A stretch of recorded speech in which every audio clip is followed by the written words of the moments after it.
buenos días a todos. Bienvenidos a esta sesión en remoto, ¿no? Online o telemática de nuestros InnoOne Talks, que casi van a cumplir 3 años desde que los iniciamos.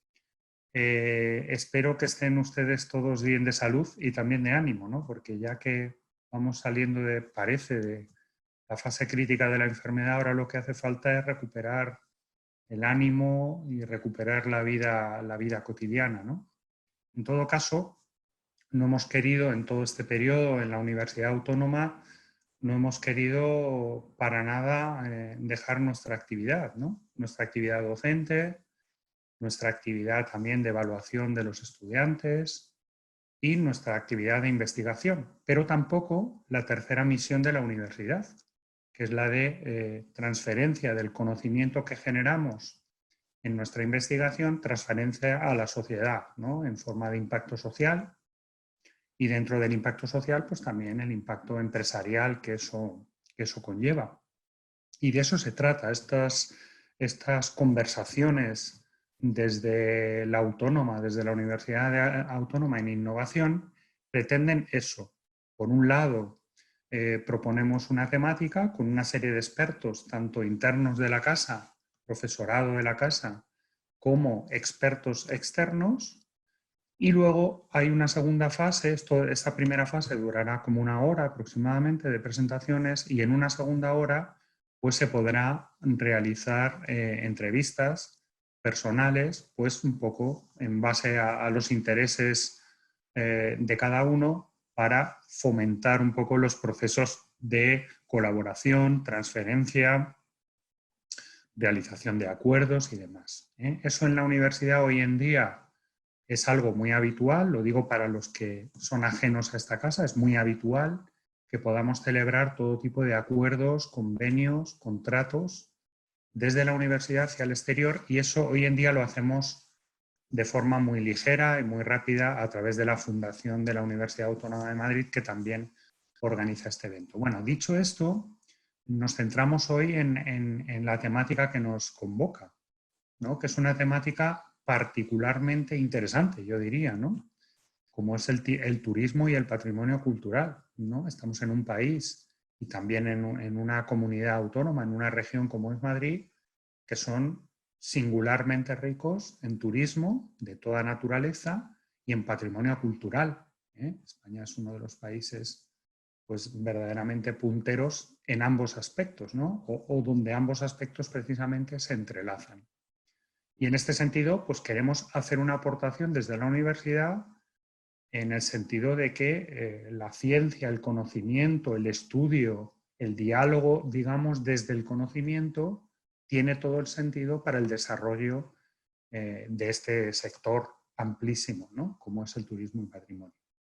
Nosotros lo que vamos a empezar es con una primera ronda de presentaciones de algunos de nuestros mejores expertos, como son, los cito, la profesora Sara Campo, del Departamento de Financiación e Investigación Comercial de la Facultad de Económicas, la animosidad y su efecto en turismo, efecto de la comunicación en las crisis, el profesor Javier Salido Domínguez, del Departamento de Prehistoria y Arqueología de la Facultad de Filosofía y Letras, Arqueología en Comunidad en la Sierra de Madrid, las excavaciones arqueológicas del Rebollar en el Gualo, el profesor Valerio Rocco Lozano, del Departamento de Filosofía de la Facultad de Filosofía y Letras, y actualmente también director del Círculo de Bellas Artes, Patrimonios Interconectados, América en Madrid, la profesora Carmen Hidalgo Giralt, del Departamento de Geografía de la Facultad de Filosofía y Letras, Madrid Industrial, Itinerarios, una aplicación móvil para conocer el patrimonio industrial de la ciudad,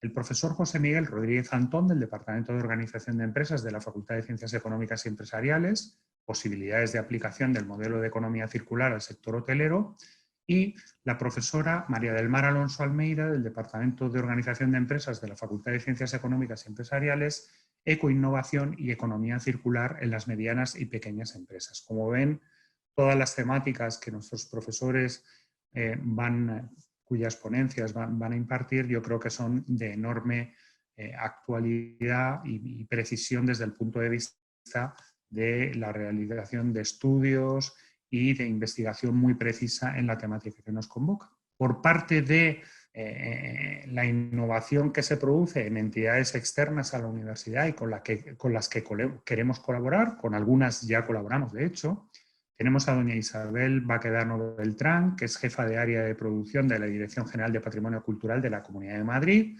la labor de la Administración en la protección, el fomento y la salvaguardia del patrimonio cultural. Don Javier de los Nietos Miguel, que es el alcalde presidente del Ayuntamiento del Boal, Cerceda y Matalpino, los recursos arqueológicos como fuente de desarrollo local, yacimiento arqueológico visigodo, ermita Virgen del Sacedal en el Boalo. Doña Belén Martínez Díaz, subdirectora general de Desarrollo y Sostenibilidad de la Dirección General de Turismo en la Comunidad de Madrid. La clave de la comprensión entre el patrimonio y el turismo está en la planificación. Don Francisco Rueda Sagaseta, concejal delegado de Promoción Económica, Innovación, Empleo, Turismo y Artesanía del Ayuntamiento de Toledo. Toledo, un destino ante el reto de un nuevo comienzo. Y finalmente, doña Puri Vicente Bartolomé, coordinadora técnica del área de desarrollo local del Ayuntamiento de Hoyo de Manzanares, Identidad y Patrimonio, factores claves del desarrollo local de Hoyo de Manzanares en Madrid.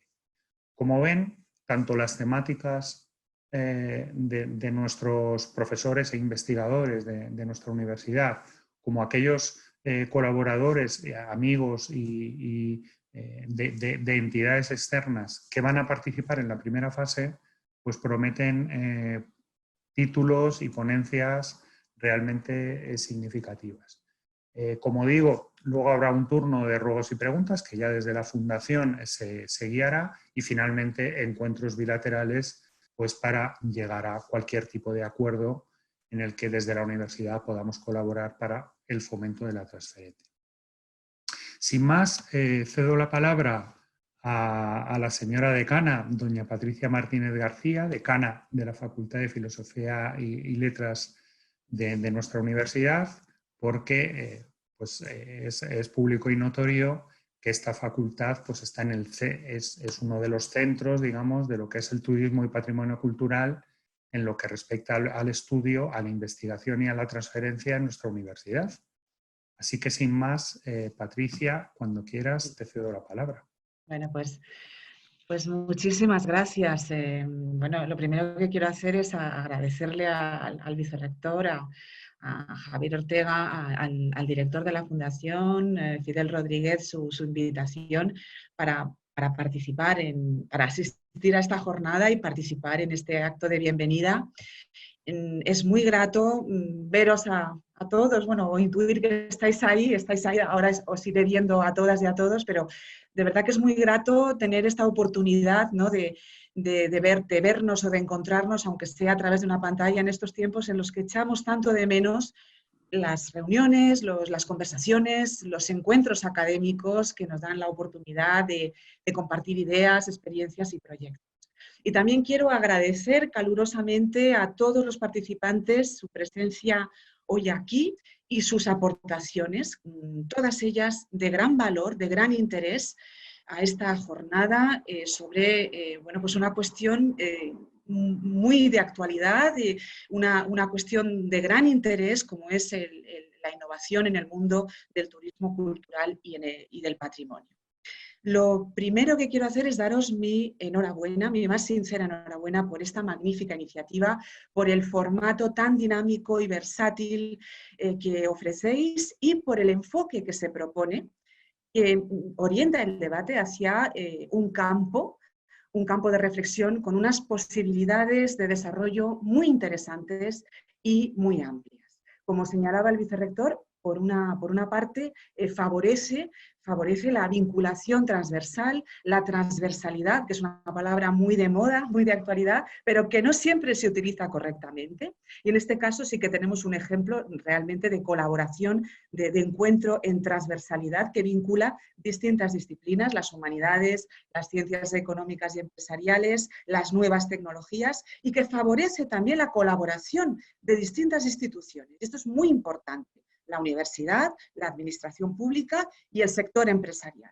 Y por otra parte, aquí otro elemento realmente muy valioso de esta jornada, nos encontramos con un gran ejemplo de lo que supone, de lo que significa la transferencia del conocimiento. Otra palabra junto con transversalidad muy de moda, pero que no siempre se entiende bien o se aplica bien. Y en este caso sí tenemos un gran ejemplo de transversalidad, de transferencia del conocimiento, es decir, de proyección de fuera de la universidad del conocimiento que genera la universidad. Una transferencia que logra tener verdadero impacto, creo yo, cuando se establece y se refuerza la colaboración entre la universidad y los agentes del sector económico, empresarial, administrativo e institucional. Cuando se consigue una buena colaboración, una buena imbricación de todos estos agentes, es cuando realmente la transferencia puede tener un impacto real en la sociedad. Y yo creo que este encuentro favorece, permite justamente el diálogo, la interacción entre estos agentes. Por eso me parece que es realmente una jornada muy interesante, muy pertinente, porque favorece, porque canaliza la transferencia al poner en diálogo, al poner en interacción a todos estos agentes. Por último, quería señalar, o quería simplemente subrayar, porque ya lo sabemos todos, que el turismo está ahora mismo en el centro de la actualidad, en el centro de las informaciones. Ya sabemos desde la universidad que puede ser un motor de investigación, de transferencia y de creación de riqueza. Y ahora estamos viendo también que es quizás uno de los sectores menos resistentes a la crisis que estamos atravesando en este momento de pandemia global. Un momento de crisis es también un momento propicio para la reflexión desde la universidad, desde los expertos de los distintos ámbitos, desde los distintos agentes, un momento de reflexión en común para valorar lo que tenemos y también quizás para sentar las bases de una transformación que lo pueda hacer más resistente, más sostenible, de más calidad, más saludable y que realmente pues, concilie el bienestar colectivo con el beneficio empresarial. De manera que, bueno, pues me parece que estas jornadas no pueden ser más necesarias ni más oportunas. Y además el planteamiento que ofrecen ya propone unas vías, hay conceptos, hay las palabras que del título de estas jornadas ya nos están indicando la vía a seguir. Turismo cultural, la palabra es crucial, fundamental, patrimonio, otro concepto fundamental, importantísimo, combinados con innovación y nuevas tecnologías. Yo creo que estos elementos son elementos clave para favorecer la adaptación del turismo a nuevas dinámicas en este horizonte cambiante del mundo post-COVID que se abre ante nosotros. Por eso os felicito calurosamente por esta iniciativa, por esta gran iniciativa. Os agradezco mucho la invitación y la participación a todos los que estáis ahí. Y bueno, pues apago el micrófono para escuchar con mucho gusto, con mucho interés, las intervenciones de las personas que vienen a continuación. Gracias y enhorabuena. Muy bien, muchísimas gracias. Muchísimas gracias, Patricia. Tiene la palabra ahora el director de la Fundación de la Universidad Autónoma de Madrid, don Fidel Rodríguez Batalla. Muchísimas gracias, vicerrector, decana, y bueno, y bienvenidos a todos. Yo voy a ser muy breve porque parte de lo que hemos dicho es que tienen que ser flash keynotes para que los profesores también y las personas que vienen de fuera de la universidad también podamos poner en marcha este tipo de conexiones que es lo que busca este Innovan. Tengo dos mensajes. Uno, de agradecimiento a todos los que habéis venido, de agradecimiento a la propia universidad por ser valiente y porque, como ha dicho muy bien el vicerrector, llevamos 3 años haciendo una cosa que es bastante novedosa, que es hacer estos speed networking y donde podemos decir que ya ha habido más de 1000 reuniones para que podamos tener, bueno, pues un número importante de primeros tomas de contacto que luego se han ido generando proyectos a lo largo de todas las ramas del saber y del conocimiento. Y estamos hablando de las humanidades totalmente imbricadas con cualquier otro tipo de saberes, como vamos a poder estar viendo a lo largo de la mañana. El segundo agradecimiento a la Comunidad de Madrid. Este es un proyecto que viene cofinanciado por una acción del Convenio Plurianual de la Universidad Autónoma de Madrid y la Consejería de Ciencia, Universidades e Investigación. mediante la línea de innovación OTRIS. Y gracias a este proyecto podemos realmente, bueno, pues seguir apoyando y seguir apostando por esta transferencia de conocimiento, que en el fondo de la universidad pública lo único que queremos es que toda la sociedad y todos los agentes sociales conozcan lo que hacemos para realmente poder hacer esa transferencia de conocimiento y que realmente somos útil dentro de una sociedad en el marco de lo que hablamos de esta sociedad del conocimiento, ¿no? Y por último, agradecer a todo el equipo de la Fundación, al CAITEC, porque junto con el equipo del vicerrectorado estamos trabajando de forma, yo creo que bastante interesante. Os doy mi enhorabuena, chicos, porque ha sido un tema hacer el primer Innovan totalmente en online. No es sencillo. Por adelante pido disculpas en nombre de todos si alguna cosa se nos queda un poquito enganchada, pero que yo creo que va a salir muy bien, sobre todo el tema de las reuniones bilaterales, que es la primera vez que las vamos a hacer totalmente en online, todo el evento. Con lo cual espero que disfruten todos ustedes, todos vosotros, de la jornada. Y sin más, por mi parte, le doy la palabra a Iván Manzanares, que es el director técnico del Centro de Apoyo a la Innovación y Transferencia de Conocimiento de la Fundación de la Universidad Autónoma de Madrid, para que presente a los ponentes. Muchas gracias a todos. Buenos días, damos comienzo al bloque con la oferta científica y tecnológica del campus One Mastersic.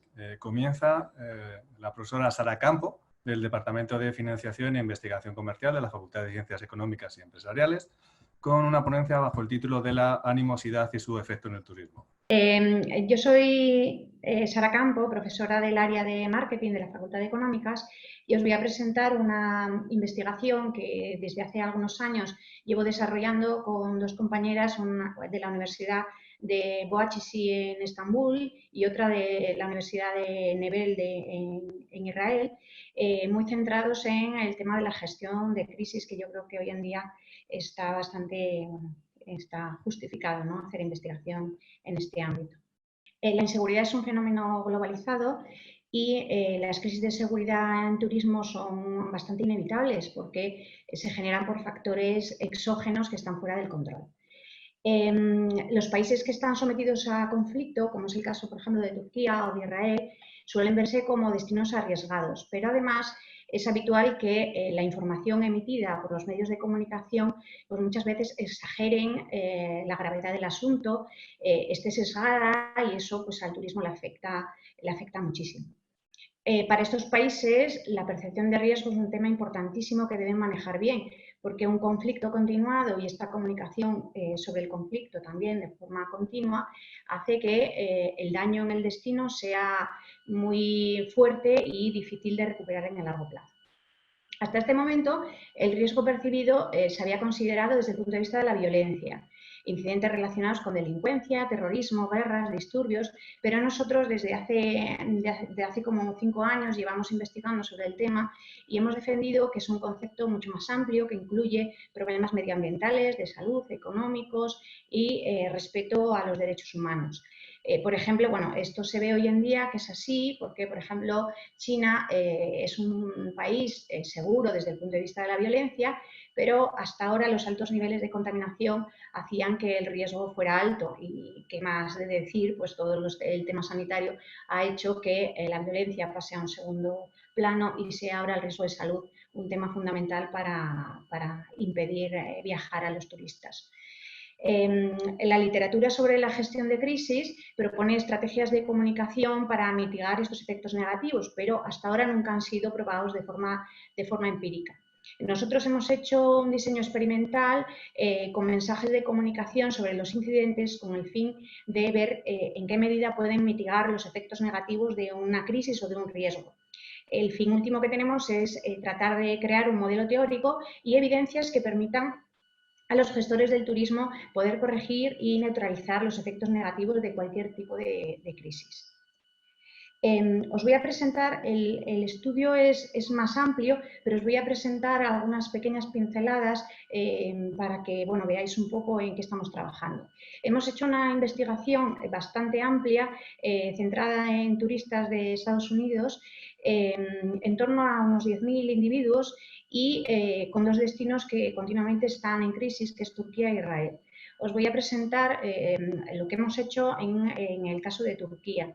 El cuestionario es amplio, incluye preguntas de riesgo, incluye preguntas de sentimientos, incluye también de intención de visita y de comportamiento de viaje. Lo que hicimos fue seleccionar noticias de prensa con diferentes niveles de gravedad, porque la literatura dice que depende de las palabras claves que incluyas en esa comunicación, el efecto sobre el turismo es mayor. Por ejemplo, si incluyes grupos islámicos versus un atentado terrorista, sin incluir esa palabra, pues el efecto es menor. O si el atentado está enfocado en un área o se dice del país general. ¿Por qué? Porque el futuro viajero muchas veces no sabe exactamente identificar las áreas. Entonces, si dices, por ejemplo, un atentado en Turquía, el efecto sobre el turismo va a ser mayor que si lo enfocas exactamente en el lugar donde está el conflicto. Bueno, entonces seleccionamos diferentes tipos de noticias y fotos del destino turístico, fotos oficiales del gobierno de Turquía.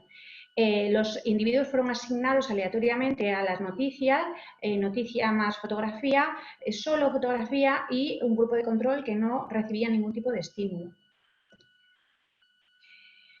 También se le preguntaba de forma cualitativa que describieran cómo era para ellos el destino. Veis en los diferentes grupos cómo cuando solo recibían noticia las palabras más frecuentes eran peligro, crisis, terrorismo, y cuando a medida que va más hacia fotos, es decir, noticia y foto, ya se empiezan a destacar palabras sobre el destino, sobre la belleza y sobre pues, la historia y la arquitectura y la riqueza que tiene Turquía, y cuando se muestra fotografía, pese a ser un destino que está continuamente sometido a atentados y a crisis, pues las palabras también cambian. Tenéis los resultados desde el punto de vista cuantitativo sobre la evaluación del destino, la intención de visita, sentimientos y el riesgo, ¿no? La seguridad del turista. Las diferencias son estadísticamente significativas y podéis ver cómo a medida que se muestra la comunicación de la fotografía, pues cómo la evaluación del destino mejora significativamente también los sentimientos. O sea, estas dos variables son las que presentan una evaluación más alta, pero también la percepción de seguridad y la intención de visita. Se puede ver que incluso aunque la noticia sea recibida, la noticia que he seleccionado para hacer esta muestra es la que incluía las palabras de mayor riesgo, a medida que se muestra algún tipo de información visual del destino, pues la percepción mejora. En otras investigaciones también hemos descubierto que la comunicación muy centrada en sentimientos que hacen al turista soñar mejora significativamente las percepciones y disminuye el riesgo. Nosotros hemos utilizado fotografías oficiales, pero es posible que utilizando otros estímulos mucho más enfocados y más pensados, los resultados pueden ser mejor. Entonces, bueno, quería mostraros un poco cómo la fuerza de la comunicación, tanto en negativo como en positivo, puede ayudar a mejorar la percepción de crisis y, en nuestro caso, en la crisis que estamos ahora sometidos, pues también podría utilizarse para disminuir el riesgo percibido. Espero no haberme extendido mucho. Muchísimas gracias por vuestra atención. Vamos a dar paso ahora al profesor Javier Salido, del Departamento de Prehistoria y Arqueología de la Facultad de Filosofía y Letras, quien nos va a hacer una ponencia sobre arqueología en la Comunidad de la Sierra de Madrid, las excavaciones arqueológicas en el Rebollar del Boalo. Hola, buenos días. Soy Javier Salido Domínguez, profesor de Arqueología del Departamento de Prehistoria y Arqueología, y vengo a presentarles, como joven investigador que soy, un proyecto yo creo que muy interesante, con mucha proyección de futuro, que hemos denominado Arqueología en Comunidad en la Sierra de Madrid. Está centrado en las excavaciones arqueológicas del Rebollar, que está a las afueras del municipio del Boalo, y que hasta el momento nos ha ofrecido resultados muy relevantes, no solamente por la propia información arqueológica, que lo es, sino también por el procedimiento, el sistema de excavación que empleamos en las excavaciones arqueológicas. Bueno, aquí pueden ver dónde se ubica el yacimiento. Como ven, me voy a centrar en un proyecto de excavación muy concreto, que por el sistema, el procedimiento de excavación, por la proyección que tiene de concienciación social del patrimonio histórico arqueológico del Boalo, ha merecido la concesión del proyecto de transferencia de la primera edición que está promovido por la Fundación de la Universidad Autónoma de Madrid, lo que ha permitido un convenio entre la UAM y el Ayuntamiento del Boalo Cerceda y Matalpino, y es un proyecto que no es iniciado por mí, sino que fue comenzado por el equipo de arqueología, que es un grupo arqueológico muy asentado en la Sierra de Madrid, y que tenía un proyecto del estudio del poblamiento visigodo, al que nosotros como universidad nos sumamos a petición de la Dirección General de Patrimonio de la Comunidad de Madrid, con la asesoría científica de Carmen Fernández Ochoa, catedrática emérita de nuestro departamento, y con distintos técnicos, arqueólogos, entre los que podemos destacar Elvira García Aragón, que también es del equipo de arqueología. Las excavaciones en sí nos han permitido documentar una de las 3 únicas iglesias visigodas excavadas en la Comunidad de Madrid. Es una iglesia rural que se encuentra en un impecable estado de conservación, no solamente por el estado en el que se encuentran los restos óseos, luego podrán ver alguna imagen que se encontraban en las tumbas del interior, sino por la propia entidad de la iglesia. Estamos hablando de una iglesia rural de época visigoda de unas grandes dimensiones para ser rural, y es verdaderamente también extraordinario desde el punto de vista estratigráfico, porque la secuencia estratigráfica está perfectamente inalterada, y nosotros hemos podido ir documentando cada uno de los niveles que supuso no solamente la construcción inicial de la iglesia, sino también todas las reformas, modificaciones en la planta original. Por carbono 14 y por el ajuar funerario hemos podido fechar esta iglesia. Fíjense que estábamos hablando de un proyecto inicial de documentación de una ermita del siglo XVII, que es lo que nosotros documentamos por la documentación escrita en el Archivo Diocesano de Madrid. Íbamos buscando esa iglesia del siglo XVII y teníamos alguna referencia de que podían haber enterramientos visigodos en las cercanías, ¿no? Pues ahora hemos podido confirmar que exactamente nos encontramos ante una iglesia rural de la segunda mitad del siglo VII, inicios del siglo VIII después de Cristo. Información que, como les digo, aporta el carbono 14 y también el ajuar funerario. Aquí, por ejemplo, pueden ver esa jarra de doble asa de la tumba número 4, que es un sarcófago de granito excepcional y que tenemos al menos documentados 2 en el interior de la iglesia. La iglesia se compone de una nave principal y un ábside o cabecera hacia el este, como suele ser habitual. De hecho, en la cabecera hemos encontrado lo que es la base del altar de la iglesia, de manera que podemos reconstruir cómo sería una de estas misas que se oficiarían, donde el sacerdote oficia la misa siempre de espaldas a los feligreses. Como pueden ver, este es un proyecto que va sumando. Hemos hablado del equipo de arqueología, hablamos de la Universidad Autónoma de Madrid, desde el Departamento de Prehistoria y Arqueología de nuestra universidad, y también hemos contado dentro de un proyecto multidisciplinar con la colaboración y el trabajo intenso también del Laboratorio de Poblaciones del Pasado de la Facultad de Biología de nuestra facultad, que nos permite realizar un trabajo de arqueología de campo conjunto, de manera que vamos documentando los distintos enterramientos que, como ven, bueno, pues se encuentran casi igual que los depositaron en su interior.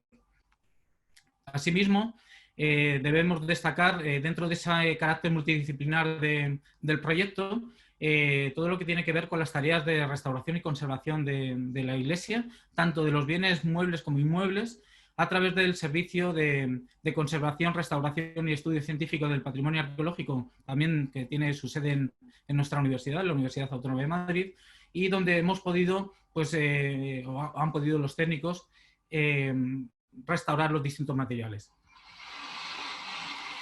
Asimismo, tenemos una vocación docente muy clara y una vocación de concienciación en la protección y conservación del patrimonio histórico, donde hacemos que la ciudadanía participe directamente en el yacimiento, con una idea de democratización y socialización del conocimiento científico, que es el principal objetivo de nuestro proyecto. La idea es que la ciencia llegue a la sociedad y es un ejemplo, yo creo, clarísimo de transferencia del conocimiento. Asimismo, nos involucramos en todo lo que tiene que ver con la divulgación de los resultados científicos, que ha merecido su aparición en la prensa nacional a todos los niveles. Y bueno, pues teniendo en cuenta el marco en el que se desarrollaba este evento del InnoOne, a mí me parece interesante invitar como coordinador de la actividad pues, a las distintas administraciones locales de la Sierra de Guadarrama con las administraciones de la Comunidad de Madrid, tanto turismo como patrimonio, porque, primero, porque las excavaciones han recibido la financiación pública del Ayuntamiento del Boalo para la excavación y de la restauración y conservación y mantenimiento por parte de la Comunidad de Madrid. Y me parecía que era un buen evento donde poder intercambiar opiniones y, sobre todo, con esa mirada de opción de futuro para un turismo de desarrollo local y sostenible, pues invitar asimismo también a la Dirección General de Turismo con el objetivo de ir promocionando aún más el proyecto arqueológico del Boalo, que sin duda es muy relevante a nivel científico, y yo creo que también de cómo ha ido calando dentro de la sociedad y dentro del municipio, del entorno y de la Comunidad de Madrid. Muchas gracias. Muchas gracias, Javier. Vamos a dar paso ahora al profesor Valerio Rocco, del Departamento de Filosofía de la Facultad de Filosofía y Letras. Valerio, además, también es director del Círculo de Bellas Artes y hoy nos va a hablar del proyecto Patrimonios Interconectados, América en Madrid. Muchas gracias, Iván. Creo que me escucháis y me veis correctamente. Un placer estar en estas jornadas. Voy a contar de manera muy rápida este proyecto de investigación y, sobre todo, su plan de transferencia. Bueno, el proyecto AMERMAD, como lo llamamos por su acrónimo, América en Madrid, parte de una investigación multidisciplinar en historia del arte, literatura y filosofía de la época moderna, que tiene como objeto de estudio la presencia de América, de lo americano, en Madrid y en su región. Lo que pretendemos estudiar es qué legados, qué restos del pasado colonial, en forma de vuelta, de regreso, de algún modo a la metrópolis, se pueden encontrar en Madrid y en sus entornos.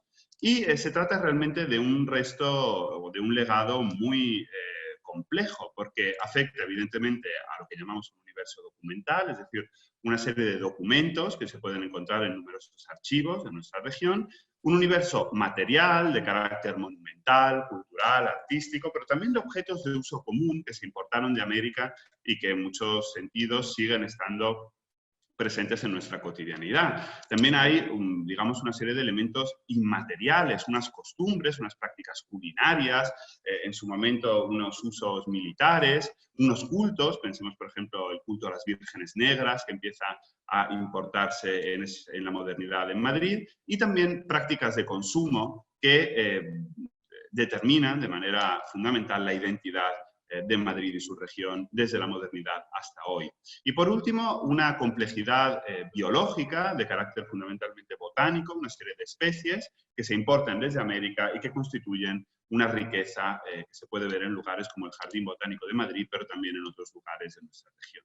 En base a estas premisas, se pidió y se consiguió un gran proyecto de investigación, un consorcio financiado a cargo del PRICIT, dotado con 219.000 euros, coordinado por la Autónoma, y que está compuesto por 9 grupos de investigación de 7 universidades y organismos de investigación. Son, digamos, las universidades más potentes de la región, a las que se suma también el Instituto de Patrimonio Cultural y el CSIC.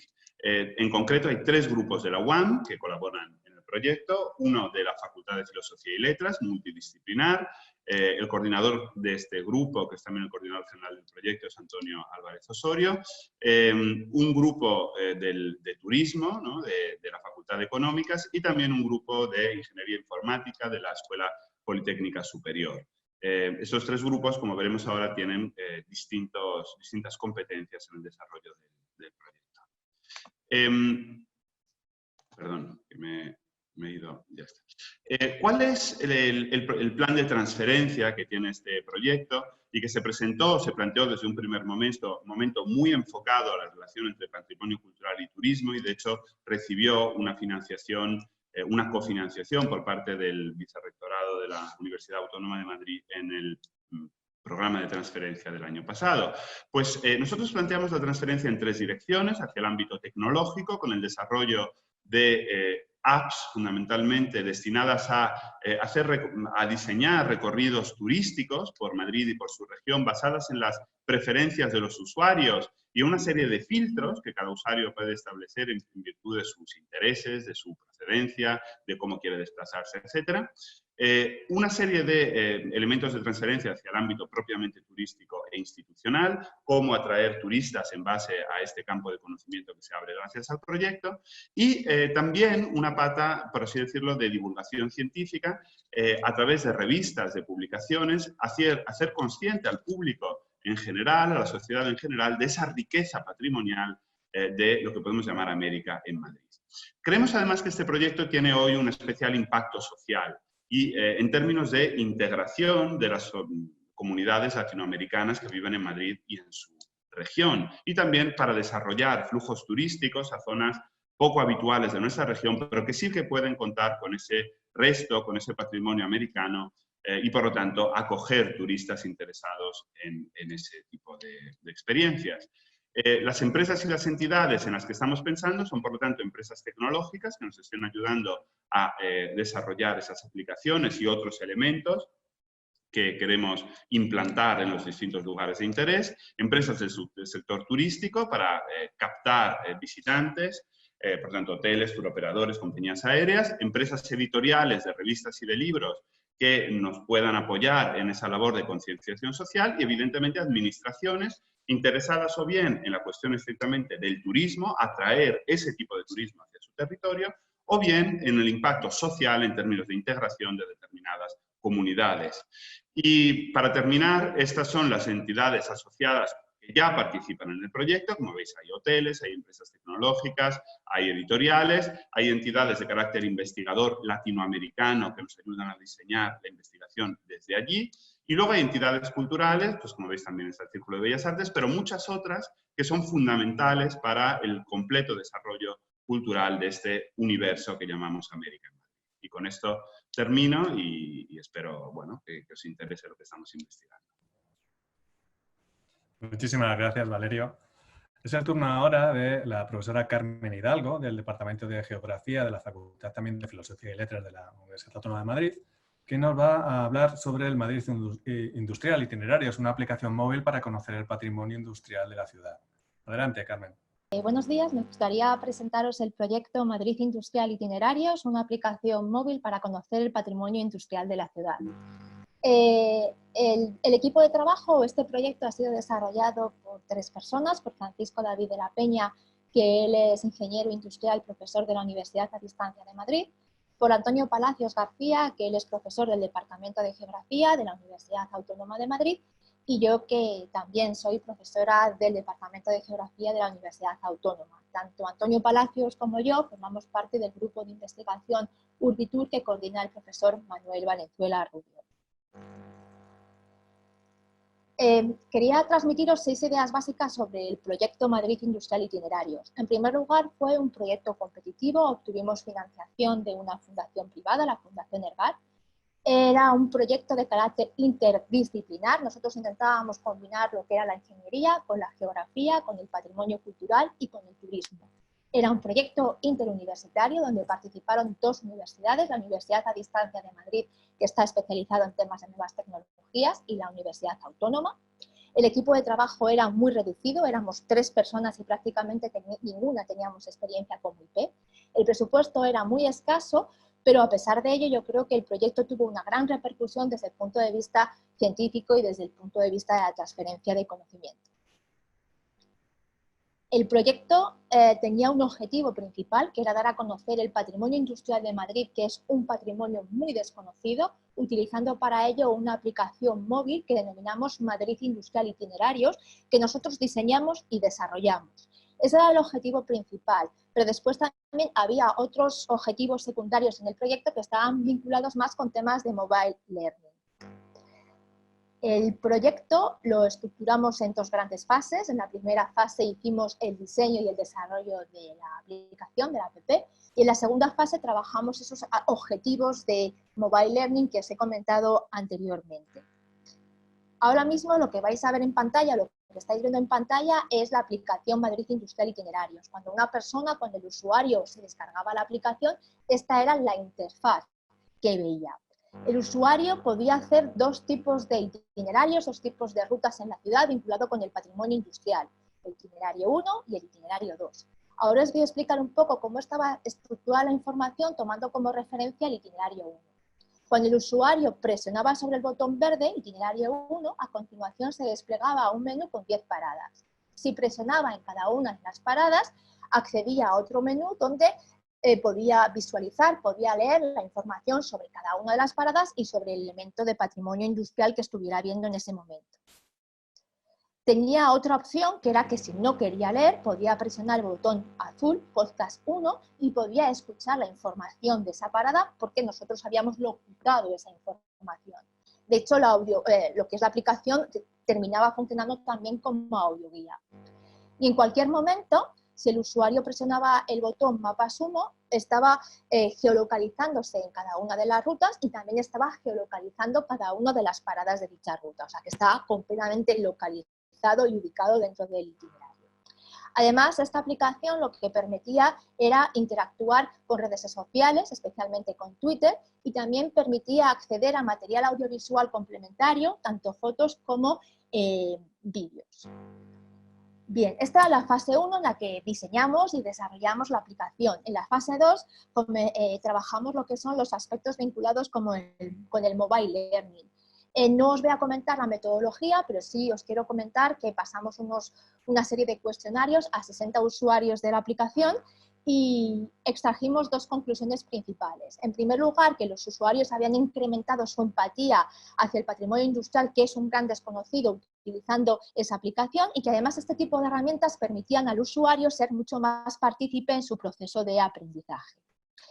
La difusión científica y de transferencia de conocimiento para nosotros fue bastante satisfactoria, tuvimos varias publicaciones, participamos en cursos de verano, en conferencias, en semanas de la ciencia, incluso obtuvimos un premio en el año 2015. Eso nos llevó a pensar que a lo mejor podíamos montar una especie de startup basado en el modelo de negocio de las aplicaciones, y tuvimos una serie de entrevistas con agentes del sector cuyas ideas y recomendaciones recogimos en este DAFO que podéis ver y que si queréis después en las reuniones posteriores lo podemos comentar. Una de las cosas que a mí me hizo más ilusión es que tuvimos una especie de spin-off. David y Kenia, que son dos profesores del Tecnológico de Costa Rica y que dieron su tesis en la Universidad Autónoma, montaron también una aplicación vinculada con el patrimonio cultural, pero en este caso del barrio Amón. El barrio Amón es un barrio de San José preciosísimo y ellos además incorporaron temas de realidad aumentada, realidad virtual y también integraron a los grupos de acción local del barrio de Amón a lo largo del proceso de diseño y desarrollo de la aplicación. 3 ideas para acabar. En primer lugar, comentaros que la aplicación ahora mismo no está activa porque no tenemos financiación, pero se puede activar en cualquier momento y enfocada a cualquier tipo de tipología de patrimonio. En segundo lugar, que estamos en un contexto muy favorable para digitalizar, virtualizar cualquier contenido vinculado con el patrimonio cultural. Y en tercer lugar, un poco comentar la filosofía de mi grupo de investigación, de Manuel Valenzuela, de Diego Barrado, de Antonio Palacios y mía, que es que este tipo de estrategias de innovación, de nuevas tecnologías, permite afrontar de una forma mucho más apropiada lo que es los retos del turismo y permite crear productos basados en patrimonio cultural que son mucho más sostenibles y de calidad, enfocados tanto al turista como a la población local para crear, en definitiva, riqueza cultural. Nada, muchas gracias. Muchísimas gracias, Carmen. Es el turno ahora de José Miguel Rodríguez Antón, catedrático del Departamento de Organización de Empresas de la Facultad de Ciencias Económicas y Empresariales, que nos va a hablar de las posibilidades de aplicación del modelo de economía circular en el sector hotelero. Muy bien, muchas gracias, Iván, y buenos días a todos y a todas. El proyecto que les voy a presentar surge hace mucho tiempo con la creación de los primeros estudios de turismo en la Universidad Autónoma de Madrid, que fue la diplomatura en turismo, y posteriormente su conversión en grado. Creamos un grupo de investigación en dirección de empresas del sector turismo, un grupo de investigación formalmente reconocido por esta universidad y en el que participan también profesores y profesoras de otras universidades, que nos preocupaba sobre todo cómo tenían que ser dirigidas las empresas del sector turismo en general, desde un enfoque más de organización de empresas y de la Facultad de Económicas. Pues bien, hace 4 años solicitamos un proyecto retos y nos lo dieron, y ese proyecto tenía que ver con ecoinnovaciones y economía circular. Y por eso se unen esos dos conceptos de turismo por un lado y economía circular por el otro.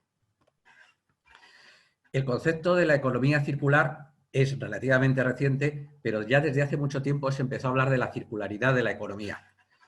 No cabe duda que el crecimiento económico del planeta como tal se debe a la revolución industrial en el siglo XVIII, pero eso que ha generado riqueza en la economía ha generado también muchas desigualdades y sobre todo un empobrecimiento de los recursos del planeta. En el año 1848, un químico alemán, von Hoffmann, ya empezó a hablar de la importancia de no generar residuos en los procesos químicos. Un siglo más tarde, un británico, aunque vivió prácticamente toda su vida en Estados Unidos, Kenneth Bildén, empezó a hablar de que los sistemas tenían que ser ecológicamente cíclicos y que el hombre tenía que meterse en ese tipo de actividades. A partir de esa época ya mucha gente empezó a hablar de la circularidad de la economía. Una persona clave desde el punto de vista de su conocimiento por parte de la gente no universitaria es Ellen MacArthur, que creó una fundación, y en esa fundación creada en el año 2010 su objetivo era acelerar la transición hacia una economía circular. Ella tenía claro que íbamos hacia ese tipo de economía. En el año 2015 fue el primer año en el que la Comisión Europea, afortunadamente estamos dentro de la Unión Europea, se promulgó un documento que se titulaba Cerrar el Círculo, un plan de acción de la Unión Europea para la economía circular. Fue la primera vez que apareció como ese concepto como tal dentro de los elementos básicos de hacia dónde teníamos que ir en Europa. Como sabéis, nuestro país, después de una serie de años, los últimos, con unos planteamientos políticos de gobierno un poco en el aire, pues realizó una serie de iniciativas hacia la economía circular y hace muy poquito, hace unos 10 días, ya por fin el Consejo de Ministros ha aprobado un plan estratégico hacia la economía circular, que esperemos que tenga un desarrollo pues, lógico y rápido sobre todo. Porque la economía circular lo que pretende son cosas muy positivas para el mundo y para la economía. Por un lado, quiere mejorar la utilización de los recursos, utilizando especialmente energías renovables, quiere proteger el entorno económico y todo eso teniendo en cuenta que la economía tiene que seguir adelante, que no queda más remedio, que es uno de los puntos que hemos visto que se han puesto en tela de juicios con la crisis sanitaria que estamos sufriendo todavía. Y todo esto, por supuesto, es compatible. Es compatible porque si bien algunas actividades pueden tener una reducción debido a la implantación de la economía circular, van a aparecer nuevos modelos de negocio. Están apareciendo nuevos modelos que van a hacer que otro tipo de actividad se expanda. La economía circular está basada en estas 3 R's que aparecen ahí. Una reducción tanto del nivel de consumo de recursos, para no esquilmar más aún el planeta, y por tanto la generación de residuos, que siempre van a ser negativos de todo tipo. La reutilización, es decir, utilizar los residuos como productos directamente o como componentes de otros productos.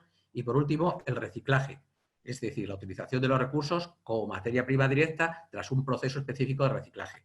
Esas son las 3 R's tradicionales, pero yo añadiría otras 3 más, aunque estamos hablando en nuestros trabajos, citamos incluso 9, 10, 11 R's. Una es reparar. Si nosotros vamos a Cuba, están continuamente reparando cosas, no tienen recursos, bueno, pues esa es una opción de cara al futuro. No es posible que una cosa en cuanto se rompa un móvil, un reloj, directamente lo tiremos. Repensar, es decir, tenemos que intentar hacer un esfuerzo por intentar que todos los productos y todos los servicios que estemos ofreciendo sean más circulares y de ese repensamiento tenemos que ir a un rediseño de ese tipo de productos para que sean fácilmente ya ser utilizados de una manera muy circular. ¿Qué puede hacer un hotel de forma ya concreta para que sea más circular con los proyectos que estamos realizando? Pues puede realizar una serie de actuaciones generales, se puede enfocar a energía, residuos, consumos de agua especialmente y compras. Desde el punto de vista de actuaciones generales, yo hablaría sobre todo que tiene que tener una preocupación por el uso de los factores energéticos, tiene que preocuparse, en momentos de bonanza apenas nos preocupamos por esa utilización. También tiene que formar tanto a sus empleados como intentar concienciar a los huéspedes de la importancia que tiene la circularidad y el ahorro de estos recursos en los hoteles. Y, por supuesto, temas de innovación.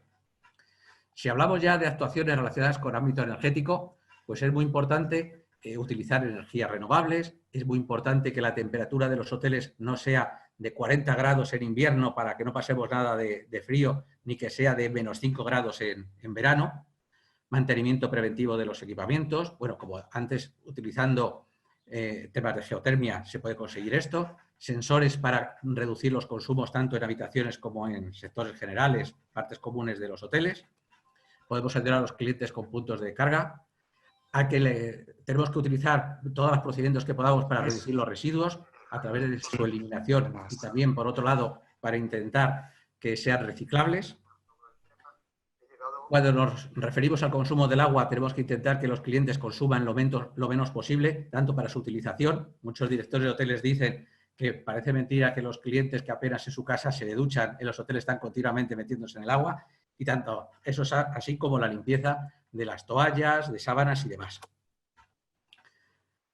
Y eso es de manera súper breve lo que quería comentarles. Estamos metidos en estos proyectos de investigación relacionados especialmente con turismo y economía circular y espero que, aunque de forma tan sumamente esquemática, les haya sido de utilidad. Muchísimas gracias a la organización y a Iván. Muchas gracias. Muchísimas gracias a ti, José Miguel. Es el turno ahora de María del Mar Alonso, profesora del Departamento de Organización de Empresas, también de la Facultad de Ciencias Económicas y Empresariales, que nos va a hablar de su línea de investigación sobre ecoinnovación y economía circular en las medianas y pequeñas empresas. Yo en esta presentación, bueno, primero agradecer a todo el mundo la invitación realizada. Quería hacerme eco de unos datos que han salido en el último barómetro del CIS de junio que revela la situación del turismo para este verano. En estos datos se dice que el 27% de los españoles piensa irse de vacaciones y el 90% de los que se van a ir de vacaciones piensa quedarse en España. Esto es una situación habitual en cualquier crisis. Y habitualmente, y por desgracia, en España estamos muy acostumbrados a hacer frente a crisis económicas y habitualmente el turismo suele ser un elemento tractor que ayuda a levantar la economía y de nuevo reactivarla. ¿Qué es lo que ocurre en la actualidad? Pues que desgraciadamente la pandemia con la que nos encontramos ha hecho que dos de los elementos más importantes en el turismo, como son la movilidad y la proximidad social, queden totalmente cerradas. Por lo tanto, incluso la Organización Mundial del Turismo, que suele ser bastante positiva respecto al valor del turismo, en unos escenarios económicos y de movilidad que ha hecho durante estos últimos meses, ha dicho que en su escenario más positivo espera durante este año un 58% de la caída en turismo y en el más negativo cerca de un 80%. Ante esta situación, nosotros lo que queríamos hacer es poner un poco en valor, porque lo que desde todos los ámbitos nos están diciendo es que es muy importante la colaboración público-público y público-privada, especialmente, como han puesto ya mis compañeros que han hablado previamente, para acelerar las megatendencias que habíamos detectado tanto en el turismo como en otros sectores que tienen que ver con la digitalización y la sostenibilidad. Como consecuencia, lo que yo quería un poco mostraros es lo que hemos estado haciendo en estos últimos años relativo con estas megatendencias. Pues quería un poco comentar los últimos proyectos que hemos desarrollado en estos últimos 6 años que tienen que ver con precisamente estas megatendencias. Por una parte, todo lo relacionado con ecoinnovaciones y nuevos modelos de negocio, así como con lo relacionado con inteligencia artificial y uso de las nuevas tecnologías, e incluso el modelado y análisis de sistemas complejos para poder determinar qué es lo que está ocurriendo en el mercado, a qué clientes nos tenemos que dirigir, cómo nos tenemos que dirigir, qué es lo que se está diciendo en las redes sociales, qué es lo positivo, qué es lo negativo. Por poner un ejemplo, cuando hemos analizado en el proyecto que se menciona sobre el uso de la inteligencia artificial entre los turistas asiáticos, siempre nos han dicho, cuando escuchamos a los expertos hablar del turismo asiático, nos dicen que el turismo asiático es muy interesante porque lo que vienen es a España a gastar dinero en compras. Y es verdad, ellos vienen a España y a otros lugares de la Unión Europea y gastan mucho en compras. Sin embargo, cuando analizamos lo que los turistas asiáticos están diciendo dentro de sus redes sociales, aquellas a las que a veces desde Europa no tenemos acceso, precisamente no están hablando de compras, es decir, incluso las compras aparecen como un elemento residual de lo que hablan respecto a la Unión Europea. Igualmente, cuando hablamos de crisis económica, pues también sabemos que se pueden desarrollar diferentes estrategias, porque ya hemos venido estudiándolo. Tenemos un catálogo grande de estrategias que se pueden desarrollar y cómo las empresas podrían aplicarlas. Esto nos ayuda a estar en situación, como digo, de poder ayudar. Algunos de los artículos que hemos publicado y que nos han hecho referentes en el mundo científico, pues me gustaría un poco mostrarlos a continuación, tanto en lo que tiene que ver con ecoinnovaciones como en economía circular, pero también en estos nuevos modelos de negocio. Por ejemplo, todo lo que tiene que ver con la economía colaborativa, que está debajo del paraguas de la economía circular, como con las diferentes estrategias que se pueden desarrollar desde la economía circular, es relativamente fácil poder desarrollar ecoinnovaciones en los distintos ámbitos que estas se pueden realizar, no solamente en lo que tiene que ver con el reciclaje o con la reducción, sino con otras cosas, nuevos productos, nuevos procesos, nuevos modelos organizativos, etcétera. También en este ámbito tenemos que decir que hemos podido explotar una base de datos de Eurostat con más de 28.000 respuestas de pequeñas y medianas empresas a lo largo de toda la Unión Europea. Y nos hemos encontrado con la situación de que en todo lo que tiene que ver con ecoinnovaciones y economía circular, las pequeñas y medianas empresas están prácticamente en pañales, sin explotar. Y sobre todo nos preocupa que los sectores que menos las han explotado han sido aquellos que tienen que ver con sectores que son básicos para España, como es el comercio y el turismo. Como les he dicho, simplemente querríamos dejar ver algunas de las publicaciones que hemos hecho, algunos de los proyectos. También enseñarles algunos de los resultados que hemos obtenido en estas publicaciones. A modo de ejemplo, pues, por ejemplo, estos que tienen que ver con el uso de la inteligencia artificial y la realidad virtual. Como les he comentado, cuando hemos analizado lo que los turistas asiáticos dicen en sus propias redes, que no son ni Facebook, ni Twitter, ni estas que nosotros tenemos acceso aquí en Europa, nos encontramos que cuando hablan de España, principalmente lo que están hablando es de su arquitectura. Y no solamente de su arquitectura, sino de las iglesias. Y relacionan principalmente unos elementos con otros, de forma que hemos detectado que lo que más les interesa, además de comprar, que también es otro elemento importante y donde sí que dejan mucho dinero, es en la arquitectura y las iglesias. Pero hay muchos destinos turísticos que podrían potenciar este tipo de elementos turísticos que no lo están haciendo. ¿Por qué? Porque estos turistas, por ejemplo, no están llegando. Entonces, a través de todo este análisis de datos que se puede realizar, pues podemos llegar a conclusiones que pueden ayudar tanto a los destinos como a las empresas turísticas a su desarrollo. No quiero extenderme mucho más, luego tenemos la oportunidad de poder compartir más información al respecto. Simplemente dejar aquí que estamos para ayudar, nos gustaría colaborar con todas aquellas personas que crean que es útil nuestra colaboración y que quedo a su disposición para lo que necesiten. Muchas gracias. Muchísimas gracias, María del Mar. Muchas gracias a todos los ponentes de este primer bloque en el que se ha expuesto la oferta científica y tecnológica del Campus UAM CSIC. Yo soy José Tomás Romero, director de Innovación, Promoción y Transferencia de Conocimiento de la Fundación de la Universidad Autónoma de Madrid, y es un placer para mí dar el paso a los ponentes del siguiente bloque sobre las innovaciones en turismo cultural y patrimonio de las entidades invitadas. Comenzamos con la jefa de área de protección de la Dirección General de Patrimonio Cultural de la Comunidad de Madrid, doña Isabel Baquedano Beltrán. Por favor, Isabel, puedes ir entrando y nos va a hablar de la labor de la Administración en la protección, el fomento y la salvaguarda del patrimonio cultural, cuestiones de identidad y desarrollo local. Adelante. Hola, buenos días. Muchas gracias por la invitación. El título que he puesto es demasiado pretencioso para 5 minutos y pensé mucho en los estudiantes que creo que estarán viéndonos por sus respectivos medios electrónicos, sobre todo en los estudiantes de la que fue mi facultad, de Filosofía y Letras, y también de Turismo. Entonces, he hecho una presentación intentaré ser rápida y escueta, sobre una serie de temas que me interesan mucho desde el punto de vista del patrimonio, pero pensando también en lo que es el turismo, que es el tema que nos ocupa.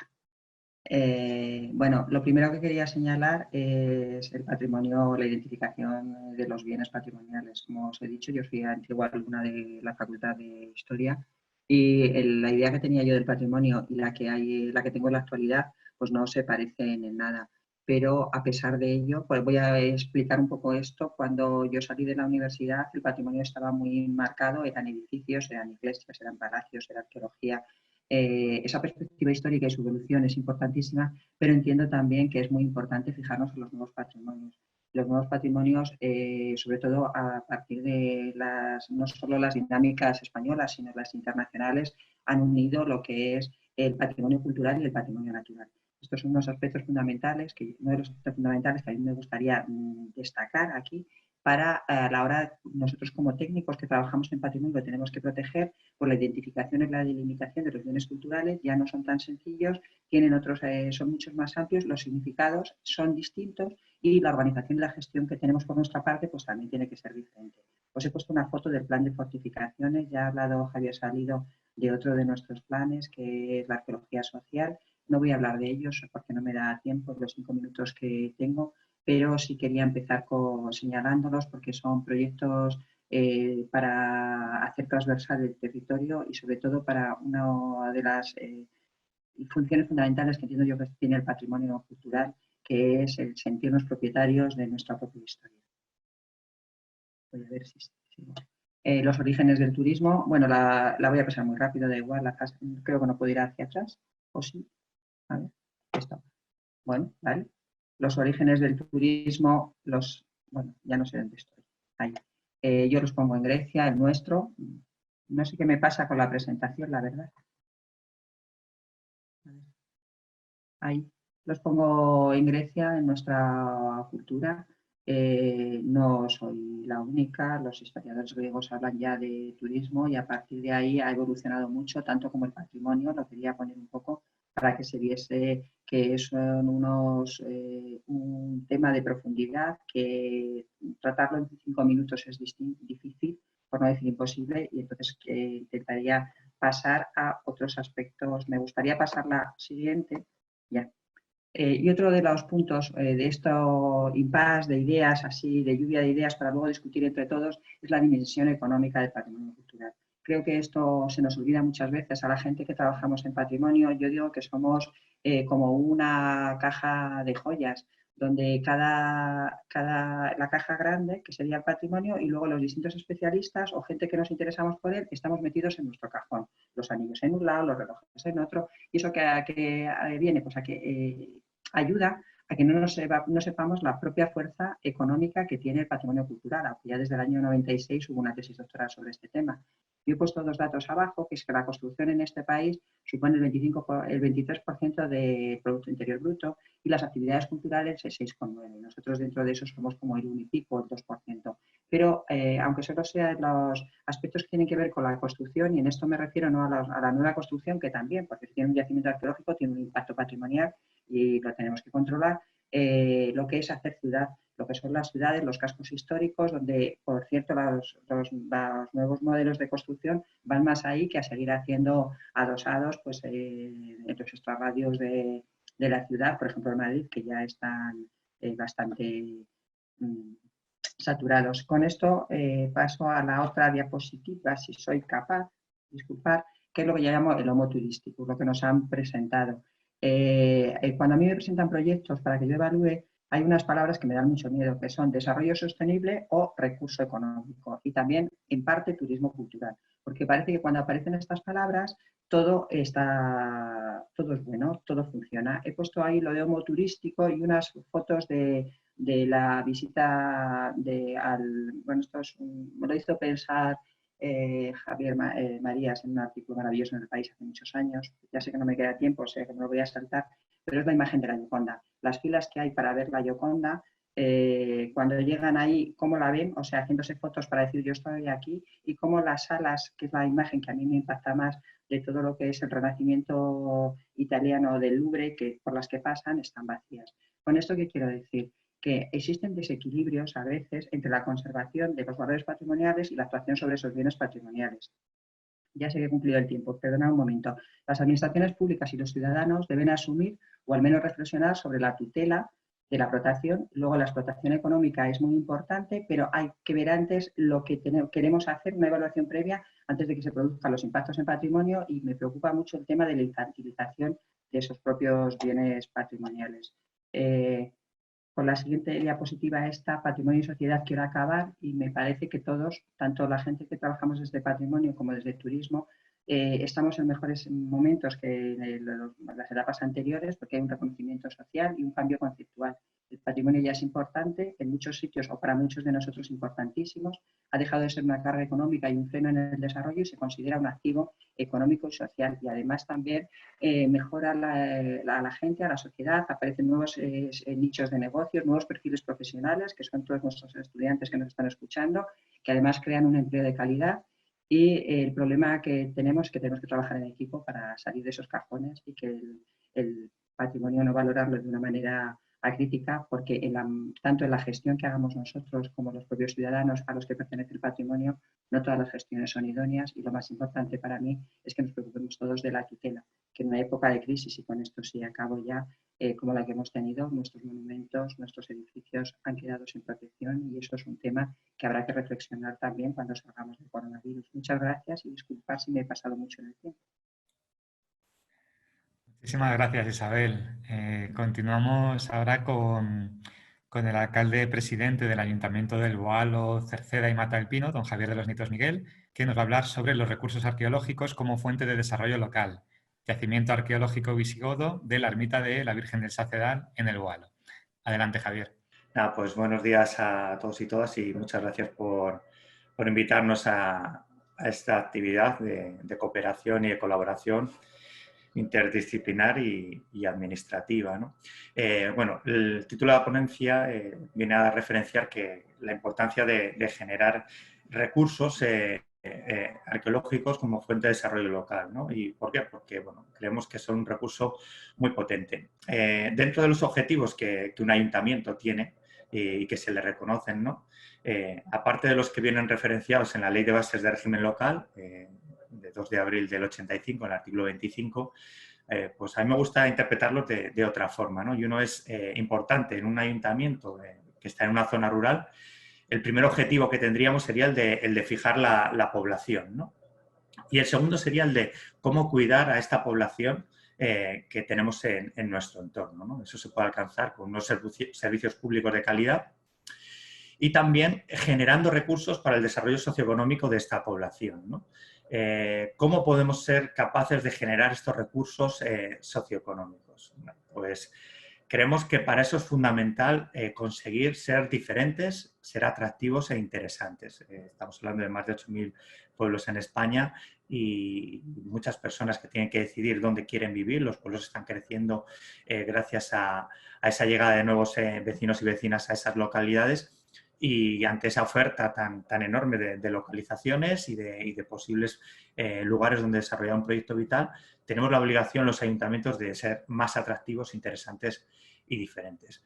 ¿Cómo podemos generar ese desarrollo socioeconómico? Pues bueno, yo creo que ya es evidente que no puede ser de otra manera que no sea a través de un desarrollo sostenible dentro del marco de los Objetivos de Desarrollo Sostenible de los 17 ODS, ¿no? ¿Y cómo lo podemos hacer? Bueno, pues dentro de estos artículos y estas limitaciones que tenemos en la Ley de Bases de Régimen Local, tenemos que el artículo 25.1 nos dice que, bueno, que podremos promover actividades que respondan al interés y que satisfagan las necesidades y aspiraciones de los vecinos. ¿Esto qué quiere decir? Que cualquier desarrollo se puede legitimar dentro de una actuación municipal si está legitimado por la participación ciudadana, por el interés de sus propios vecinos. Y aquí es donde entran en juego este tipo de proyectos, ¿no? Como bien ha introducido antes el profesor Salio Domínguez, los proyectos de arqueología de público, de arqueología social, que también nombraba la directora Isabel Baquedano, son muy interesantes, porque responden al interés vecinal y se inician desde el propio interés de las administraciones públicas, se desarrollan gracias a la colaboración y a la participación de todo ese voluntariado y de esos voluntarios asociados al equipo técnico que dirige el proyecto, y porque luego toda la transferencia de de conocimientos se gestiona de tal manera que nos permita generar recursos para el desarrollo socioeconómico sostenible en el entorno del yacimiento arqueológico, ¿no? En estas localidades. Cualquier yacimiento arqueológico busca profundizar en las raíces, en la tradición y en la cultura, y yo creo que bueno, es muy fácil referenciarlo en nuestro entorno. Nosotros como destino turístico, yo no solo respondo al municipio del Guadalhorce y Matalpino, sino como presidente de ADESCAN también al destino turístico de la Sierra de Guadarrama, un destino turístico vinculado al patrimonio natural y medioambiental, pero en el que además tenemos la obligación luego de mostrar un desarrollo socioeconómico basado en el turismo más vinculado a los núcleos de población de la sierra, de los 13 municipios que formamos ADESCAN, y que por tanto nos obliga a desarrollar una ruta como la de los 13 imprescindibles, en la que todos aquellos municipios que tienen un yacimiento arqueológico lo tienen incluido y destacado como uno de sus imprescindibles, como eso que no se puede ir nadie sin visitar, sin conocer de su localidad. Y yo creo que eso es importante, además en un marco muy patrimonial cultural, rodeados por el monasterio del Escorial y por el castillo de los Mendoza de Manzanares el Real. Ese es el marco, ¿no?, donde estamos los 13 y donde además tratamos de destacar ese patrimonio cultural. En un momento de crisis como el actual, invertir en patrimonio cultural es invertir en un valor seguro. Invertir en nuestros yacimientos es invertir en un valor seguro que no pasa y que yo creo que es el mejor desarrollo turístico que podemos promover en estos momentos. Cualquier otro tipo de desarrollo turístico pues bueno, puede verse en alza en un momento y verse en otro momento a la baja y fluctuar muchísimo. Sin embargo, el patrimonio cultural, artístico y arqueológico es un patrimonio que no pasa, que no queda y que además nos permite algo muy importante, ¿no? Y es lo que desde la Dirección General de Patrimonio, cuando desde un ayuntamiento vamos a presentar un proyecto, se plantea, ¿no? Ojo, estamos a punto de abrir un melón y no sabemos qué vamos a encontrar, ¿no? Pues esa incertidumbre, eso no saber qué va a pasar y lo que sucede en un yacimiento en excavaciones, que cada jornada puede dar una sorpresa, cada jornada puede dar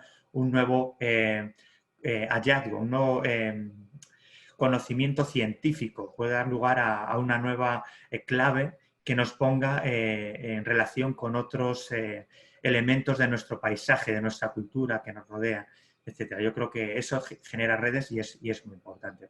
Por poner un ejemplo, decir que en nuestro yacimiento se empezó con un equipo de investigación pequeño, en torno a unas 5 o 7 personas. Esas 5 personas, 7 personas dieron lugar a luego una gestión de un grupo de voluntarios de más de 50 personas que acudieron a unas jornadas de puertas abiertas con todos familiares, amigos, más de 300 personas, y que eso ha dado lugar a una serie de publicaciones y de jornadas de puesta en valor de conocimiento que está aumentando exponencialmente el interés por el yacimiento, el interés por la localidad y, por tanto, la capacidad de generar un desarrollo socioeconómico importante vinculado a la gastronomía, a la hostelería, a la restauración, a las visitas y a las rutas históricas en nuestro territorio. Muchas gracias. Muchísimas gracias, Javier. Es el turno ahora de la subdirectora general de Desarrollo y Sostenibilidad de la Dirección General de Turismo de la Comunidad de Madrid, doña Belén Martínez Díaz. Belén, puedes ir entrando, que nos va a hablar sobre la clave de la comprensión entre el patrimonio y el turismo, está en la planificación. Adelante, Belén. Muchísimas gracias, José Tomás, y muchas gracias sobre todo a la Fundación de la Autónoma y a la Autónoma en sí mismo, porque volver a mi universidad siempre es muy agradable y la verdad es que escuchar todas las ponencias e intervenciones y las líneas de investigación abiertas ha sido muy interesante y espero que este encuentro tenga el fruto deseado y adecuado, ¿no?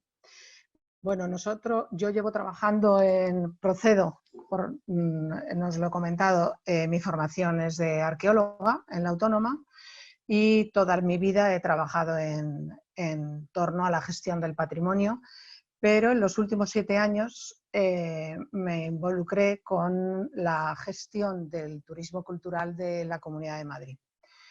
En un primer análisis que se puede realizar, evidentemente, aunque cuando hablamos de Destino Madrid, estamos hablando del destino de la región de Madrid, es inevitable observar que un porcentaje altísimo de nuestro destino lo absorbe la ciudad de Madrid, que por supuesto tiene unos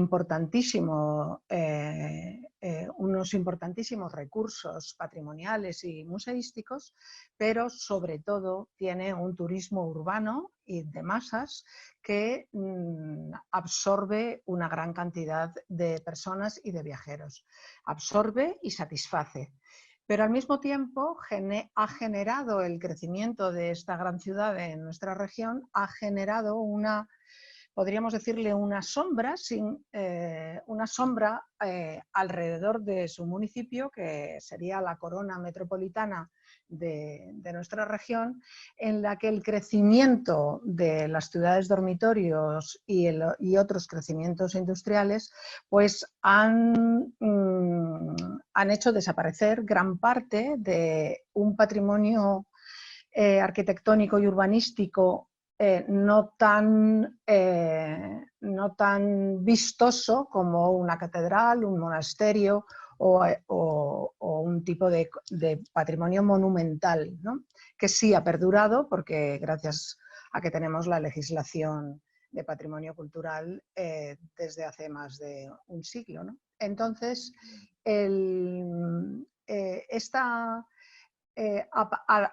a partir de esa zona de sombra de la corona metropolitana se encuentra toda la zona perimetral de la región de Madrid, en la que nos encontramos con un porcentaje altísimo de nuestro patrimonio cultural protegido por nuestra ley de patrimonio.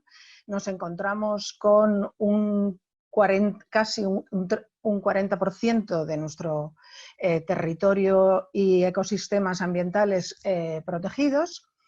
Nos encontramos con un patrimonio inmaterial y etnológico interesantísimo que se conserva todavía muy bien, y sucesivamente una serie de valores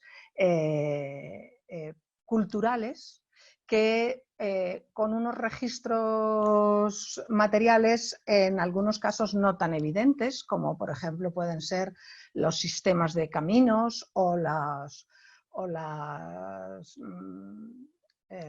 otros sistemas hidráulicos, quiero decir, sistemas y redes que conservan una gran cantidad de conocimiento histórico, pero que no tienen una materialidad importante y evidente. Por eso nosotros, cuando empezamos a trabajar en ofrecer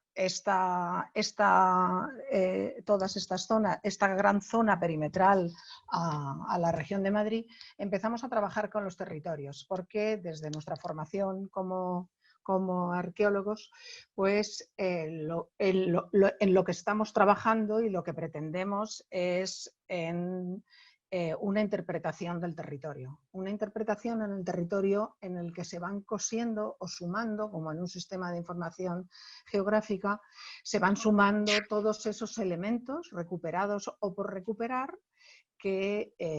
con los que podemos trabajar, ¿no?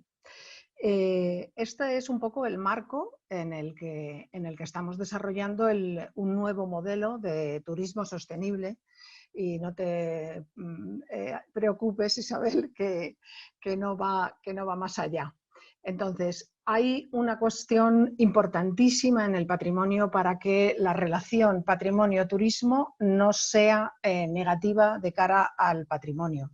Y es que los científicos y la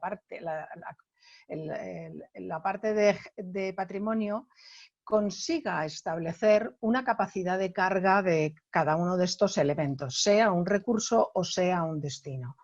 Esa condición es totalmente fundamental para que esto no se produzca.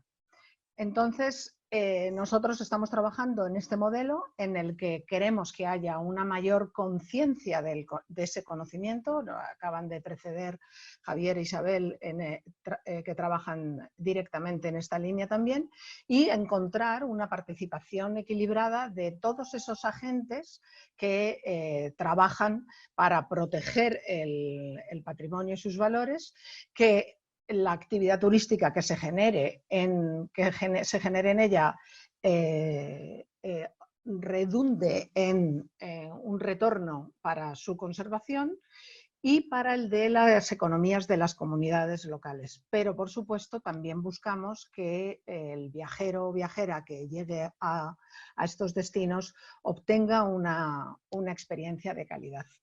Las dos, con esto acabo, y el sector turístico tiene que saber valorar el patrimonio y para eso desde patrimonio hay que ofrecerles las claves. Se tiene que comprometer con su preservación y por supuesto que lo hará, porque ese sería, si no, matar su gallina de huevos de oro, y al mismo tiempo tiene que garantizar también que esas actividades sean responsables y repercutan directamente en el desarrollo social y económico del territorio. Para eso tenemos que promover productos y servicios turísticos de calidad que alienten al comportamiento responsable entre todas estas partes interesadas, ¿no? Para fomentar la comprensión, ofreciendo formatos de información en distintos niveles y para conseguir la apreciación y la protección del patrimonio. Y nada más. Muchas gracias. Muchas gracias, Belén. Viajamos de la Comunidad de Madrid ahora a Toledo, de la mano del concejal delegado de Promoción Económica, Innovación, Empleo, Turismo y Artesanía del Ayuntamiento de Toledo, don Francisco Rueda Sagaseta, que nos va a hablar de Toledo, un destino ante el reto de un nuevo comienzo. Adelante, Francisco. Hola, buenos días o buenas tardes ya a todas y a todos. Y lo primero, agradecer muy sinceramente a la Fundación de la Universidad Autónoma, primero haber organizado esta jornada, este encuentro y, por supuesto, haber tenido la amabilidad de invitarme a participar. Me invitó a participar ya hace un tiempo porque esta jornada se tenía que desarrollar en el mes de marzo y ahora la recuperamos en momentos ya no post-COVID, pero sí post-confinamiento, desescalada o pre-nueva normalidad o donde sea que estemos. Y hablando con la organización, pues yo le planteé la necesidad de cambiar el título y un poco el contenido, porque es verdad que había pasado no mucho tiempo, pero de alguna forma había pasado casi siglos desde que en febrero hablamos de este encuentro. Y lo que quería plantear muy brevemente es en qué estamos trabajando, cuáles son las bases en que trabajamos en la ciudad de Toledo para reabrir el turismo, que de momento sigue cerrado solo a los visitantes provinciales. El turismo y el turismo cultural, el patrimonio en Toledo, no se le escapa a nadie, son muy importantes. Somos un destino, uno de los mayores destinos culturales de España, prácticamente desde el siglo XIX. Tenemos más de 2 millones de visitantes anuales, casi 1 millón de pernoctaciones. El turismo representa el 20% del PIB, más del 20% del PIB de la ciudad, y tenemos un 14% de los empleos vinculados directamente con el turismo. Se pueden imaginar todos el impacto que ha tenido no solo en el sector, sino en toda la ciudad, en la vida de la ciudad y en la economía de la ciudad, una paralización a causa de la pandemia que, como decía alguien antes, es prácticamente incompatible con el turismo, porque el turismo tiene que ver con el viaje y la movilidad y con el acercamiento social, con la creación de grupos. Toledo es un destino urbano, todos lo conocen seguramente, en muchos casos las calles son pequeñas, se tiene el trazado de una antigua ciudad islámica, entonces se producen acumulaciones, es decir, el efecto ha sido de paralización absoluta. Nos pusimos a trabajar para ver cómo deberíamos salir de esta crisis. Iniciamos un proceso participativo en el que estamos inmersos. Creamos un grupo de trabajo con los principales actores del sector de la ciudad, desde la catedral, la diócesis, museos, transportes turísticos, hoteles, restaurantes, el parque temático Puy du Fou, etcétera, para elaborar un documento de bases de qué es, cómo tiene que ser la hoja de ruta de salida. Un documento de bases para discutir con todo el sector, pero también con los comerciantes, con el pequeño comercio y sobre todo con los vecinos, y sobre el cual dibujar un nuevo acuerdo de ciudad, yo diría un contrato social, un contrato entre, por supuesto, patrimonio, pero es también la convivencia, la vida de los residentes y la actividad económica turística. Voy a ir un poco más rápido, no me voy a detener en este diagnóstico, sino para ganar tiempo en un resumen exactamente de cuáles son nuestras principales debilidades, oportunidades y amenazas. Quizá nuestra principal característica es nuestra proximidad a Madrid. Hablaba antes la subdirectora general de esa sombra. Nosotros no sé si somos parte de la sombra, pero somos un destino muy vinculado a Madrid. Somos, de hecho, un destino complementario de Madrid. Eso tiene su lado positivo, explica la actividad económica turística de Madrid, pero también tiene su lado negativo, porque las decisiones comerciales, la comercialización no se hace en la ciudad, una parte importante del valor añadido queda fuera, y además siempre estamos de alguna forma condenados a que una parte de los visitantes estén en viajes de corta estancia, que fomentan un turismo de alguna forma poco sostenible. Por otra parte, tenemos un sector formado básicamente por pequeñas empresas, por pymes, muchas familiares, que son financieramente muy vulnerables, lo están pasando muy mal, con poca digitalización, tenemos una escasa digitalización y además estábamos ya antes de la crisis con un cierto riesgo de gentrificación, de aparición de primeros brotes de turismofobia por problemas de convivencia entre los residentes y los visitantes. A cambio tenemos nuestro gran activo, que es todo nuestro valor patrimonial, histórico. Somos ciudad, patrimonio de la humanidad. Es patrimonio de la humanidad todo el casco y está protegido todo el casco histórico dentro de las murallas, y además dentro de ese espacio de las murallas, que dicen que es el mayor casco histórico del mundo después del de Roma, pues hay 105 bienes de interés cultural. Además tenemos, que era una debilidad, pero también es la gran oportunidad, nuestra proximidad a Madrid, a un mercado y a una población tan grande como Madrid, que además es la puerta de entrada a España de todo el mundo, con lo cual nos pone en esa puerta de entrada. Tenemos una tradición en la ciudad, y por el tamaño de la ciudad y de los agentes sociales, de diálogo y por lo menos de trabajo en común, y además el año pasado inició su andadura el parque temático Puy du Fou, que añade un nuevo atractivo a un destino ya muy maduro. Entonces pensamos, con todo este escenario, tenemos que ver cómo salimos, cuáles son las medidas de choque, pero también repensar, como decía antes José Miguel, repensar y redefinir el modelo turístico de la ciudad para aprovechar las oportunidades que vienen y para aprovechar este parón para mejorar y sembrar un camino de futuro más estable y más sostenible, y sobre todo resolver el problema de convivencia entre turismo y residentes. Perdón. Yo voy a acabar con esta diapositiva, esta slide, que sería un poco las conclusiones. Luego están más desarrolladas. Bueno, tenemos que hacer un plan de choque para la recuperación, que será parcial seguramente en otoño, que es la segunda parte de temporada alta de nuestra ciudad, y sobre todo con la esperanza de contar con una vacuna o con un tratamiento, una recuperación completa para la temporada del próximo año.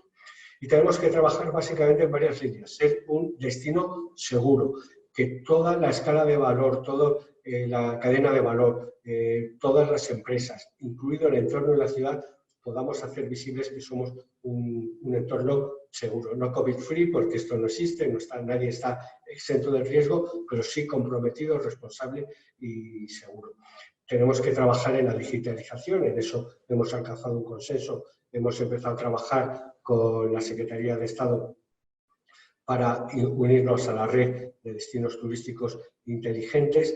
Tenemos que resolver, también estamos trabajando con las asociaciones de vecinos y de los pequeños comerciantes para aprovechar esta oportunidad en la que ha bajado la intensidad. Cuando he visto la foto esta de la Mona Lisa, pues a veces recuerda alguna calle de Toledo. Bueno, bajar esta intensidad, esta carga, y en el ámbito de la seguridad y una desescalada segura, recuperar una convivencia y lanzar una nueva gobernanza basada, también se ha dicho antes, en la colaboración público-privada y la implicación de todos los actores, en la integración, en la concienciación por parte de todos, de que ninguno de ellos vende nada en concreto, ni una catedral, ni un restaurante, ni un hotel. Están vendiendo un destino completo, que es el destino Toledo, una experiencia completa, que es la visita a Toledo, que incluirá todas estas actividades y estos servicios, pero en el cual todos estamos en la misma barca. Y yo creo que en eso, afortunadamente, la crisis lo ha hecho tan visible que estamos trabajando ya con todo el sector. Y nada más, por intentar ajustarme a mi tiempo y no alargarme más de lo dicho. Muchas gracias a todos. Gracias. Muchísimas gracias, Francisco. Volvemos desde Toledo a la Comunidad de Madrid, de la mano de la coordinadora técnica del área de desarrollo local del Ayuntamiento de Hoyo de Manzanares, doña Puri Vicente Bartolomé, que nos va a hablar de identidad y patrimonio, factores claves del desarrollo local de Hoyo de Manzanares. Adelante, Puri. Hola, buenos días. En primer lugar, pues agradecer a la Fundación y a la Universidad Autónoma de Madrid su invitación para participar en esta jornada. Saludar a todos los ponentes. La verdad es que todas las intervenciones han sido muy interesantes. Y a los asistentes, así como pues expresaros de verdad que es un auténtico placer poder compartir este espacio de reflexión con todos vosotros tras estas semanas o meses de confinamiento, ¿no? Quería comenzar con una breve introducción del municipio para dar luego unas pinceladas sobre el trabajo que veníamos desarrollando en materia turística y patrimonio cultural. Unas pinceladas que la verdad ahora es necesario en esta situación que vivimos de crisis ante la situación sanitaria, repensar, y supongo que todos los profesionales que nos dedicamos a esto estamos en una situación de incertidumbre, ¿no?, a cómo plantear el futuro en nuestros municipios. Hoyo de Manzanares es un municipio rural de poco más de 8.000 habitantes y 45 kilómetros cuadrados de extensión. Está ubicada en esta segunda corona metropolitana de Madrid, que hacía referencia a Belén. Forma parte de la agrupación de desarrollo Sierra de Guadarrama, que está compuesta por 13 municipios que están ubicados en este enclave y, a su vez, está integrado en su totalidad en el Parque Regional de la Cuenca Alta del Manzanares. Su paisaje se encuentra condicionado por la presencia de la Sierra de Hoyo, por el monte Mediterráneo y por el granito, piezas que son fundamentales no solo en el paisaje, sino también en la propia identidad del municipio. El patrimonio natural se ha venido impulsando como piedra angular en la estrategia de desarrollo. De ahí que parte del enfoque del área de desarrollo local en materia turística estuviera centrado exclusivamente o casi exclusivamente en el patrimonio natural, en la puesta en valor de los espacios naturales, en su acondicionamiento y en la señalización para una posterior promoción. Pero de repente, de forma fortuita, irrumpe en esta estrategia el hallazgo de los restos visigodos de la Cabilda. La Cabilda es un monte de utilidad pública de alto valor ecológico y ambiental que además se encuentra pegado justo al casco urbano. En ese momento se entiende que este hecho se debe captar en términos de oportunidad y complementar la estrategia de desarrollo que veníamos hasta ahora desarrollando. El patrimonio, desde una perspectiva natural y cultural, nos va a permitir, desde este momento, trabajar en términos de identidad. Y con el yacimiento arqueológico de la Cabilda encontramos el criterio claramente de diferenciación. Este enclave parece configurarse como el germen de hoyo de Manzanares. Ocupa una superficie estimada de unas 2,5 hectáreas y cuenta al menos con 23 edificios y 4 sepulturas excavadas en roca. Digo al menos porque cada fase, cada campaña de excavación se van descubriendo.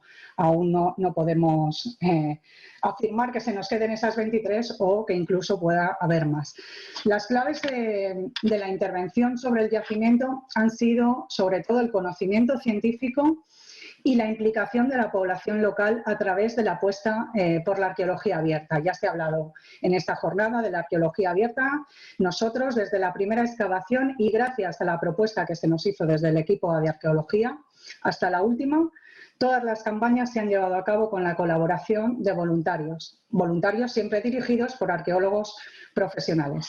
Y de este primer voluntariado surgió la Asociación Cultural El Ponderal, cuya participación activa, desde luego, es de gran riqueza también para nuestro municipio. Todo esto ha estado enmarcado siempre en un nivel de esfuerzo importante para el ayuntamiento, tanto en términos económicos como en recursos humanos.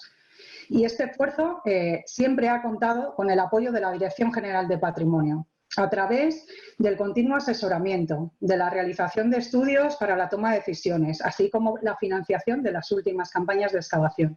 Y la futura, la octava, que si el virus nos lo permite, comenzará en el mes de septiembre de este año. Con todos estos elementos sobre el tablero nos encontramos con una serie importante de retos cuyo principal objetivo será la búsqueda del equilibrio. Crear un territorio sostenible desde la perspectiva social, económica y medioambiental. Voy a ir acabando. Nosotros en un primer momento nos centramos en la diferenciación para ir diseñando un producto que estuviera adaptado a la demanda, pero aún nos encontramos alejados de ese objetivo. Seguimos trabajando en crear un entorno competitivo basado principalmente en propuestas colaborativas y perseguimos que el yacimiento de la Cabilda esté siempre presente en la vida del municipio, conectando a todos los agentes sociales a través de la formación y la transferencia del conocimiento, que tanto hemos hablado en esta jornada. A lo largo del año se realizan visitas de público general, centros educativos, programa Arqueólogos por un Día, exposiciones y intentamos que siempre esté el yacimiento en la vida de los ciudadanos y en la vida de la comarca. Uno de los principales retos que tenemos como municipio es la escala. Somos lo que somos un municipio rural con capacidad económica y de gestión reducida, que apuesta básicamente por los valores clásicos del desarrollo local, como son la conexión entre identidad y patrimonio y, por supuesto, la participación. En este sentido, aprovecho que están por aquí Belén e Isabel, insistir a la Comunidad de Madrid en la importancia de continuar trabajando de la mano, como hasta ahora, con los territorios y que consigamos avanzar en la recuperación del patrimonio y la construcción de un destino capaz de interpretarlo y de conservarlo. La Sierra de Guadarrama recoge un patrimonio destacable y tenemos la firme convicción que desde la acción coordinada de las diferentes administraciones, entidades y agentes sociales, sin duda podremos lograr ese objetivo. Solo me queda ya terminar, dar las gracias de nuevo a la Fundación y a la Universidad Autónoma, al resto de los ponentes, a los asistentes y, por supuesto, a aquellos que nos han acompañado durante años en la puesta en valor del yacimiento arqueológico de la Cabilda. Gracias a todos. Muchísimas gracias, Puri. Muchas gracias a todos los ponentes de ambos bloques. La verdad es que ha sido una jornada súper interesante.